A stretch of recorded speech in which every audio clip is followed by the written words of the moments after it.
औज़ु बिल्लाहि मिनश्शैतानिर्रजीम बिस्मिल्लाहिर्रहमानिर्रहीम बिही नस्तईन।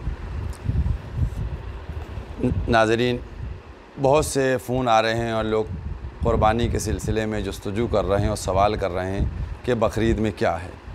तो सबसे पहले मैं एक बात बता दूं कि जो क़ुरबानी का मसला है, वो क़ुरबानी का मसला, भाई बकरीद में दो चीज़ें हैं, एक नमाज है, एक क़ुरबानी है। नमाज के लिए वही हुक्म है जो ईद उल फ़ित्र में हुआ है कि हम घर के ऊपर भी नमाज़ पढ़ सकते हैं, हमको नमाज घर पे पढ़ना चाहिए।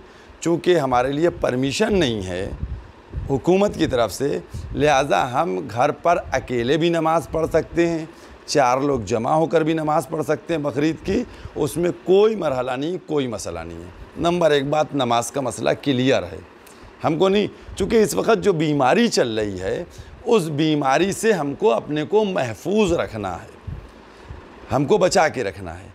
अब दूसरी बात क़ुरबानी की है। जहाँ तक क़ुरबानी का सवाल है, क़ुरबानी वाजिब उस वक्त होती है कि जब हम हज करने जाएं।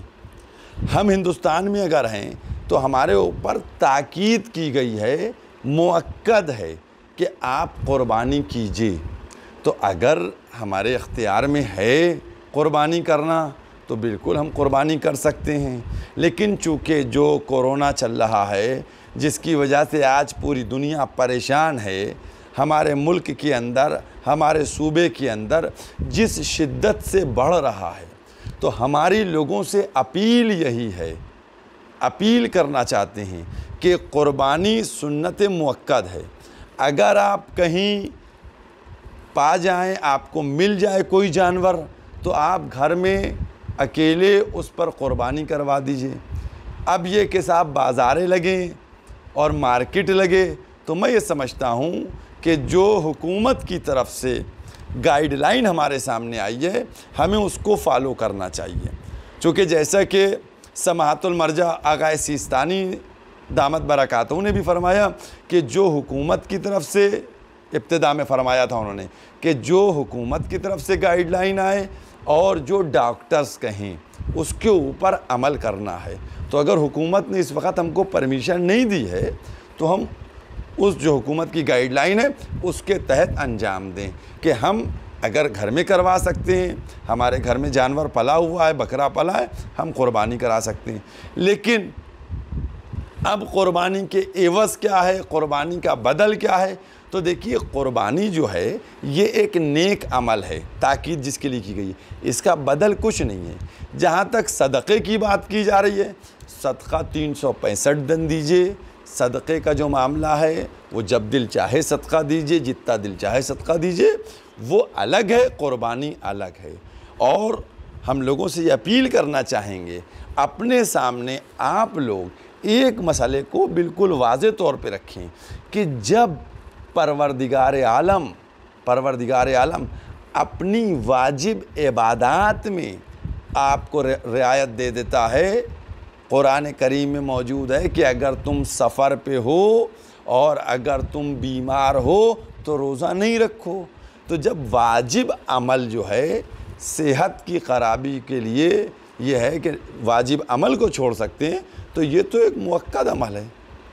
जब आपकी नीयत सालिम है तो इंशाअल्लाह परवरदिगार उसकी जज़ा देगा, क्योंकि सबको मालूम है कि इस वक्त हालात क्या हैं।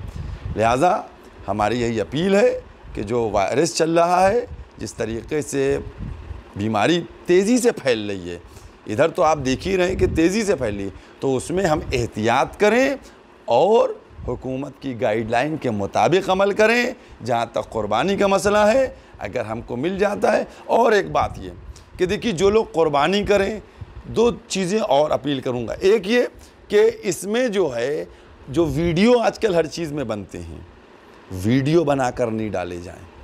बिल्कुल क़तन तौर के ऊपर के बकरा कटते का वीडियो डाला जाए, बिल्कुल इस तरह के वीडियो ना वायरल कीजिएगा। नंबर 1 बात। नंबर 2 बात ये कि जिन जानवरों पर क़ुरबानी होती उन पे कीजिएगा, जिन जानवरों पे हुकूमत की तरफ से पाबंदी है उन पर क़तन क़ुरबानी नहीं कीजिएगा। नंबर 3 बात ये कि सड़क पे, गली में इस तरीक़े से ना क़ुरबानी की जाए और ना जो अंदर की चीज़ें निकलती हैं उनको फेंका जाए, बल्कि जैसे हमने देखा अपने बचपने में बुज़ुर्ग लोग करते थे कि पहले गड्ढा खोदते थे, उस गड्ढे के अंदर जो गंदगी होती थी वहीं कटता था, वहीं खून और वहीं गंदगी दफन कर दी जाती थी। मैं समझता हूँ उस पे अमल करना चाहिए, क्योंकि हम अगर ख़ुद महफूज रहेंगे तो फिर दूसरा भी महफूज रहेगा। अगर हमने गंदगी फैलाई तो ये मरज़ हमारे घर में भी खुदा न खास्ता आ सकता है और यहाँ से दूसरों तक भी पहुँच सकता है। लिहाजा ज़रा सी भी आपकी लापरवाही, हमारी लापरवाही जो है वो बहुत बड़ी परेशानी को दावत दे सकती है। लिहाजा हम लोग जो इस वक्त हमारे लिए ईद क़ुरबान है उसको उस तरीक़े से अंजाम दें कि जहाँ इबादत भी हो जाए, नमाज भी हो जाए और अल्लाह की रज़ा भी हो जाए और मुल्क की क़वानीन की पाबंदी भी हो जाए।